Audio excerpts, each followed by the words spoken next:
Blackmagic are known for giving us incredible image quality at such affordable prices. So what would happen if they made a camera regardless of the costs? Well, they have just announced said camera, and it was less than 30 days after I purchased the new flagship from Sony, the Burano.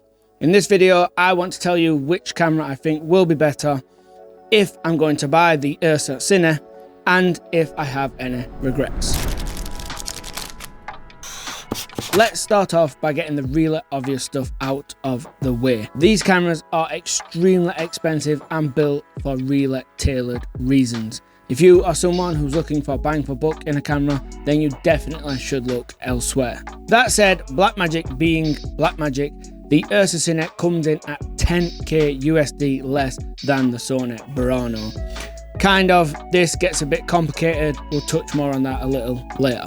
You may be asking the question, why would anyone buy a camera that is this expensive in a world where mirrorless cameras costing 10 times less shoot incredibly high-end video? And to that I say, great point. But the truth of the matter is, in any industry, the further up that equipment ladder you go, the less value for money you will receive.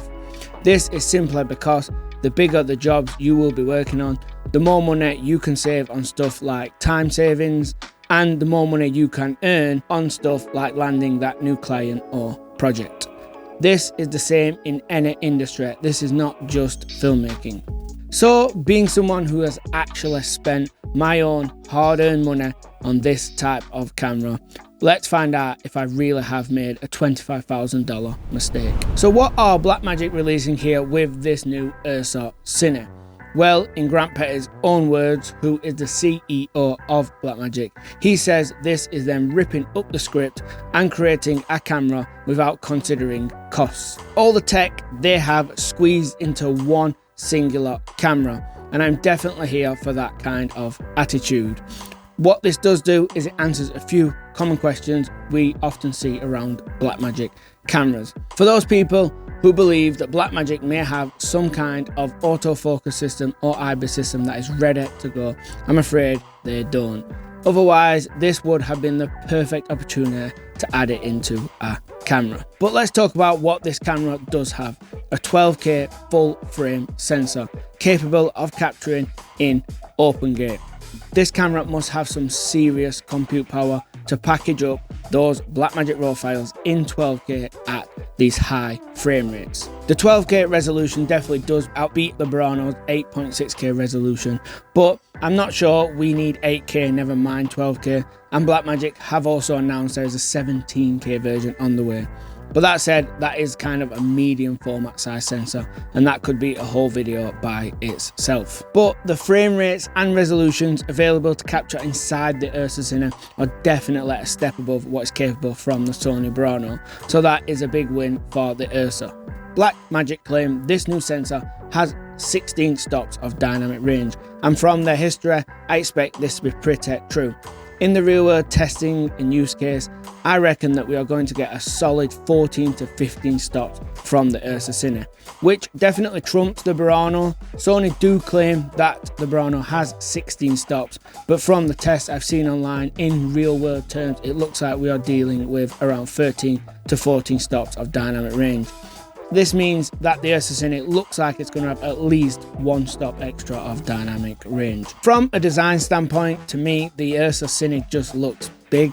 I am someone who owned a Blackmagic Ursa Mini G2 for around 2 to 3 years, and seeing that similar body design but just a little bit bigger really does look dated and old. In my opinion, I think Blackmagic with this new motto and new price point should have just redesigned from the ground up. From a positive point of view though, Blackmagic have improved the body in some ways. They have now added these kind of rubber buttons that light up. I always say it is a super underrated feature for a camera when the buttons light up in the dark. Something else that looks cool is the screen, which comes out of the body, now rotates 180 degrees to then fold back in. This is something that I would have loved to have on my Ursa Mini G2. You can get the Ursa Cine in a locking EF mount, a PL mount and an LPL mount, so no mirrorless mounts. This is kind of negative, but I guess As the Ursa Cine has no autofocus or IBIS, does it really need a mirrorless mount? I guess Blackmagic are just really expecting this camera to be used in a team environment with larger cinema lenses. The lens mounts are user interchangeable, and this is always a good thing. I used to hate doing this though on my Ursa Mini G2, as every time you swapped from say EF to PL you had to shim the back of the mount. The good news is they have fixed this, and now there is no need to shim as they are inside the mounts as you change them. Comparing this to the Burano though, we have a locking EF mount and a PL mount. This is also user interchangeable and there is no need for shimming. I think having the locking EF mount, which a lot of people regard as the best electronic lenses in the world, and also having that PL mount, you kind of have the best lenses available at all times. Both cameras do have OLPFs installed from factory, which is always good to see. And Blackmagic's ND system is a stepped one at 2, 4 and 6 stops, but they have changed it from the older wheel style to an electronical one with buttons, which is a great improvement. Blackmagic do claim on their website that the combination of their built-in NDs and OLPF do remove any IR pollution, and this has been one of the biggest complaints for the Sony Burano. This is never good to see in a camera as expensive as the Sony Burano, but comparing the two filter systems, knowing that inside the Sony Burano we have one of those new electronic variable ones, and it also has an extra stop in range on the top end, I think personally I would take the hit of IR pollution, as those variable ND systems are just so usable. Once you start using one, it's kind of hard to go back to using a stepped system. Just being able to expose in the middle of those stops is such a useful feature.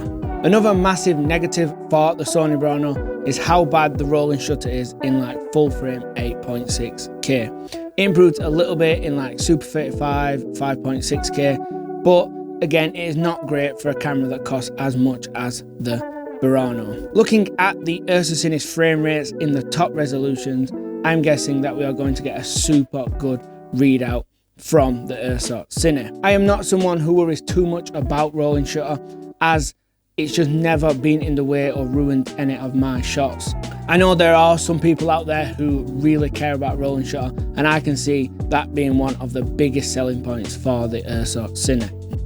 Right, I want to move into what are two massively overlooked issues that help separate these two cameras. But right before I do that, I am 100% going to get my hands on an Ursa Cine and do a direct image comparison with the Sony Burano. So please make sure to hit that subscribe button not to miss that video when I upload. Both cameras can do capture to cloud and record proxies internally. They both also have 10 gigabit Ethernets. What the Ursa Cine does have though is two antennas what stick out just in front of where you mount the battery. For me, this is a bit of a nightmare. Already being someone who hates when you mount a wireless feed onto your rig and you have two antennas sticking up, this would mean that you would have 4 antennas hanging off of your camera. It is quite confusing how Blackmagic talk about how much they are aiming this Ursa Cine at high-end cinema, but then focus so much on capture to cloud. I just do not think high-end cinema cares about capture to cloud. It's almost like run and gun / broadcast features and makes it a little bit confusing. Let's just hope that those two antennas easily screw off and you can kind of just forget about them. Going over some of the other functionality about the Ursa Cine, it does look really well thought through in terms of where the buttons and ports are. There is this new big kind of touchscreen on the AC side of the camera. For me, the jury is still out on this extra screen, as I do actually really like the concept and idea, and I love how it speaks to the lens to show you whereabouts in focus you are. There are two issues I can see with this screen, and the first one is most first ACs aren't going to use this that much. They're going to have their own wireless system, what they used to, they've practiced on. Yes, they may change camera settings on it, but if that's the case, then why have they not just copied, say, the Sony Venice 2 with its like little camera thing? Because that would solve my second issue, and it is the power draw, the amount of power this extra screen is pulling out of the battery. And we'll get onto the battery situation with the Ursa Cine in just a sec. Comparing I/O on both cameras, it is pretty close. They both have 2x SDIs. What the Ursa Cine does have is some LEMO power connections on the front next to the lens mount, which I really do think Sony could have added to the Burano. What the Sony Burano does have though is a full-size HDMI, which the Ursa Cine does not, and it is actually kind of useful. And secondly, some extra timecode stuff. But I believe that both cameras can be rigged up to replace what is missing on the other camera. Now this is where things get a little bit more interesting and we can start to separate the two cameras a little more. Let's start with media. For the Ursa Cine, Blackmagic have chose to use a proprietary media. To give Blackmagic the benefit of the doubt, they do include an 8TB card/module, and I'm guessing you do need extremely fast media to capture the 12K at those high frame rates. But for me, this media situation is the worst thing regarding the Ursa Cine. This creates so many issues. For example, what happens if you break one of your modules the night before a shoot? It's going to be so difficult to find a replacement if this camera does not become extremely popular. And secondly, to read these modules, you need a proprietary card reader, which is massive. It is actually the size of a server rack. Now again, this is an Ursa Cine and they're aiming at high-end cinema. On those sets, they have DITs, they have multiple cards that need backing up throughout the production day.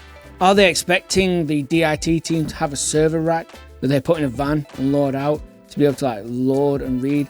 I know they're saying you can edit off these media, but in most large-scale productions, they do not want to edit off the media cards that go in the camera. What if you wanted to use the Ursa Cine on a smaller budget production, some kind of run and gun shoot, documentary, sports stuff, and say you needed to hand off your footage to a producer or a director at the end of the day? Do they expect you to bring those large rack things to plug that into a little MacBook? I don't really see how this is functionally going to work unless they design a tabletop smaller module reader. I did hear a Blackmagic rep say that they are looking into designing a normal card reader that slots into where these modules go. So maybe that would be some sort of CF Express Type A or B card. But he also did say that it's going to be limited frame rates. My second major issue with the Ursa Cine is batteries. This thing is power hungry. So power hungry in fact that you cannot run this camera off normal 14 volt V-mount batteries.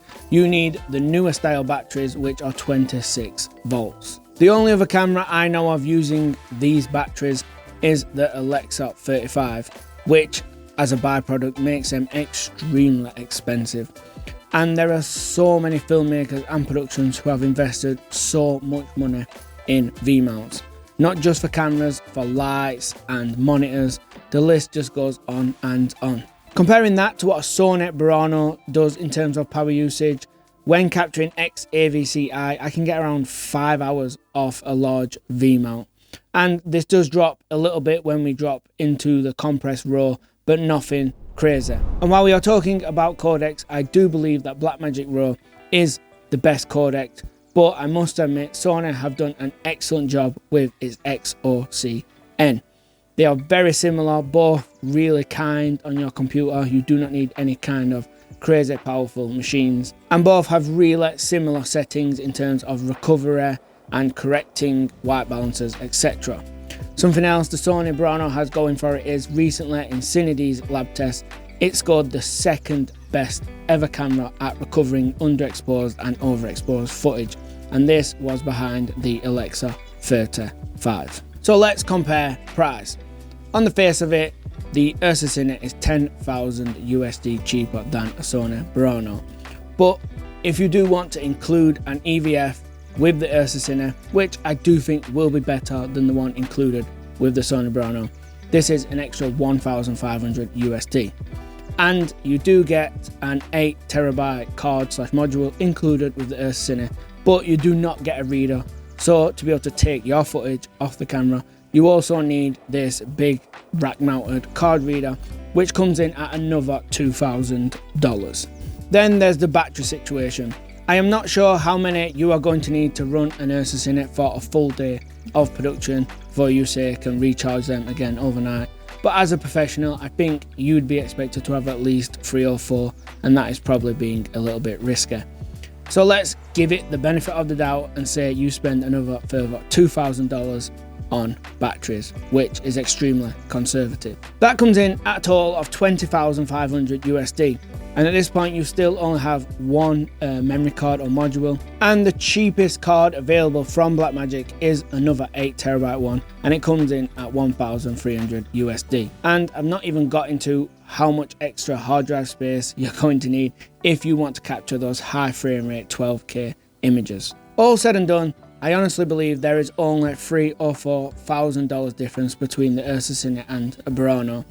This reminds me of a Blackmagic 6K full frame versus an FX3, just on a larger scale. The FX3 comes out the box so equipped and ready just to start filming, where the Blackmagic 6K full frame needs a lot of work to get it to whatever setup you choose. If I start seeing Ursa Cine footage appear online and it looks incredible, I get my hands on the camera and the footage just blows me away, then my opinion may change. But as it stands, I have no regrets in purchasing my Burano and have no plans in moving back to an Ursa camera system anytime soon. The most interesting part about this entire comparison and my opinions comparing the two cameras is not one singular time did I mention that the Sony Burano has autofocus or IBIS. I guess none of this even really matters unless you know the tricks and techniques to capture cinematic footage. So use this cheat code here to do just